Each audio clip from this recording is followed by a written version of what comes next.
I think it's necessary for us to get into being comfortable, to have grace for ourselves, you know. God having grace on us, that's good and all, but what good is it if we're not going to have grace for ourselves? Many a times when we mess up or when things go wrong, even if the things that go wrong, even if it's out of our control, a lot of the time we feel like everything is on us and like it's up to us to hold this standard of perfection. We have to realize that none of us are perfect, so mistakes, slip-ups, sins, accidents, they're all going to happen, but we have to have enough wisdom to realize that I gotta have grace for myself, because if I don't have grace for myself, then I'm cooked low-key. God having grace for us is great. It can't just be God having grace for us, but we not having the grace for ourselves. That's why Matthew 7:1 tells us to do not judge or you will be judged. That's not just saying don't judge others. That's also saying about us, like we're in the same boat as others. We ourselves, if we judge ourselves, we're going to be judged, because that's self-judgment, that's condemnation. That's what the enemy wants you to feel. He wants you to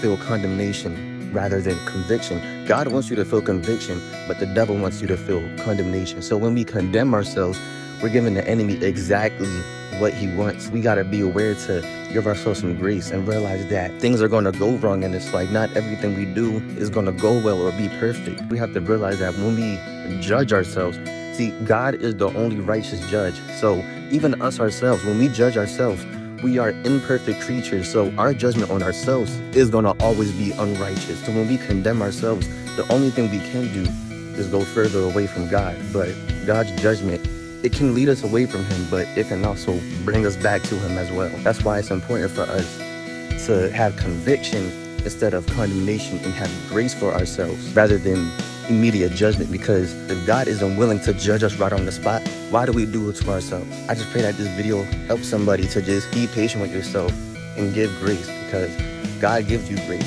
so you should do it for yourself too.